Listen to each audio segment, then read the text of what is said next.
change your evil ways, baby. Well, that'll be a theme for this segment. We'll talk about Mike McIntyre's improved non-football decisions on campus versus the preceding regimes, and it's all part of Rockin Company's Rockin CU, making Colorado beautiful with natural stone construction for 5 decades. Rockin Company, rockinco.com, and Rockin Company with Adam Munsterteiger. You can follow, he is the publisher of buffstampede.com. I read it all the time, at AdamCM777. Follow him there. And it's also brought to you by Frame to Art, Framer to the Pros, Bradley Roby, Champ Bailey, DeMarcus Ware, Ronald Leary. If you listen to the commercial, 20 Rod Smith jerseys. You walk in there, there's always some Broncos stuff on display. He's waiting to pick up something that's been framed there. But the colleges like University of Colorado shop there as well. They got a 4.9 out of 5-star on Yelp. Frame to Art, Brian's Place, down at 3065 South Broadway. And we welcome in on a bright morning. Good morning, Adam Munsterteiger. Hey, Michael. How are you? I'm doing swell, and we've got the Colorado State guy, the Nebraska guy, Mark Knutson, sitting with us as well. I'm a very objective observer. All right. Actually, among Colorado State guys, I find Mark Knutson far less hated than many others. Especially in this building. By the CU fan base. But oh, no, they don't like the me. question CU today. Well, it would not be terrible that CU guys like you. You know there's something right. wrong. I'm not doing my job. Adam likes me, though. Mike McIntyre's off-field football decisions have eclipsed the failures. Eclipse is our word of the day, by the way. Eclipsed the failures of the Hawkins and the Embry-Bieniemy regimes, and that's our first topic for today, Adam. Yeah, well, I mean, I think you start kind of looking at some of those failures of the previous tenures, and certainly in that short Embry and Bieniemy experiment, I think you learned that you can't run a college football program like an NFL franchise. You can't run players off and expect to be successful. You'd be continuously stuck in this cycle of playing underclassmen before they're really ready for their roles. And Dan Hawkins, he was certainly full of a lot of talk, and I think that allowed him to recruit okay, at least in terms of kind of the top of his recruiting classes when he first got to Boulder. But there wasn't a whole lot of organizational skills behind the scenes that were going on there with him, and I think that used car salesman type can kind of pull the wool over your eyes for a brief period of time, but over time that's going to get exposed. And you point back to when Hawkins was hired in Boulder, and there were warnings from the folks in Boise that Chris Peterson was the brains of that whole operation up there, and certainly we can now see that. With Mike McIntyre, I think his best attribute is those organizational skills that he brought to Boulder. He really maps out everything from academics to how they're going to run on and off the practice fields and the recruiting protocol. And I think that said, it doesn't really matter how organized a head coach is if he doesn't surround himself with the right staff, and obviously he's done that in Boulder. And one of the kind of unsung heroes of this building process that McIntyre's had in Boulder is Katie Bass, and she's really been in value for the Buffs. She's their director of academics. She came over with McIntyre from San Jose. Of course, when McIntyre took over San Jose, they had APR sanctions. Their academics were so bad, and she was part of kind of the revitalization of that program before they even got to Boulder. And you'll hear CU players refer to Katie Basin as kind of the mom of the team. And one of the big things that she does is she runs a summer bridge program with each incoming freshman class, and they really structure it in a way to make it intense over the 6 weeks in the summer. But it really gets them on the right foot academically, and then kind of creates a camaraderie within that class. And there's certainly a lot of other unsung heroes on McIntyre's staff, but the bottom line is he came in here with a plan and built a foundation instead of trying to cut corners, which frankly can be tough to do nowadays given just the impatience of our society and how quickly these coaches can be fired nowadays. That's really well put, Adam. And it's nice to give people accolades who nobody reads about most of the time. That's really cool. But I will say one thing about Hawkins. One of the top 2 sound bites in the history of college football. Fair? Yeah, the whole thing there, though, that I don't know if a lot of people know this, is that Dan Hawkins told somebody on CU staff that I'm going to give these guys gold today. It was at Really? Yeah, he kind of, it was more calculated than it came off as. Really? And here's the thing that really rubs me the wrong way about that. This happened, the whole rant about it's Division I football, it's the Big 12, it's 9 intramurals. He then was frustrated when that audio got leaked out and people like Jim Rome were playing it on repeat. Uh-huh. And he got mad at the media, and it was like, dude, like this was your plan all along to Exactly. get something gold, and you're going to come back. And in that spring ball after that, he would give one-word answers to us because said he was angry with us, even though that was all calculated. So that just kind of shows you a little snippet into Dan Hawkins and how everything was not necessarily genuine with him. You know, it's very timely that you guys bring this up.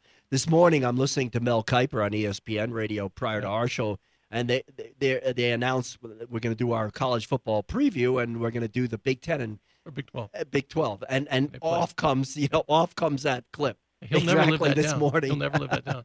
Just like I'm a man, I'm 40, for Which is the Gundy, other but one. that worked well. Yeah. That's the other one. 10 years old now. That clip. So continuing on here, it seems like almost just too good a fit.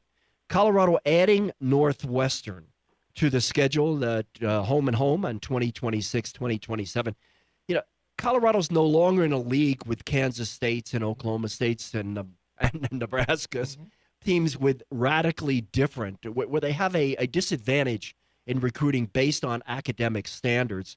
I don't think that's true anymore in the Pac-12. You can correct me if I'm wrong. Maybe there's an Oregon State, but their success doesn't show it.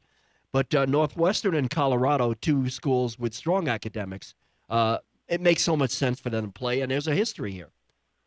Why I like this home and home addition to the future schedule the most is just that Illinois is the state with the third most CU alumni living in it. So, and that's behind obviously Colorado and California. So it's a way to connect with those alumni. I mean, Chicago's obviously a fun road trip. So those that don't live in Illinois, I'd assume there's going to be a pretty heavy travel contingency out there, and they're going to have a good showing from a fan support standpoint. And then on the football side, this is, a power conference opponent, but it's not traditionally one that's really going to beat you up a ton before you get into that 9-game Pac-12 slate. So is the Gary Burnett connection where you're headed there, Michael? Yes, absolutely.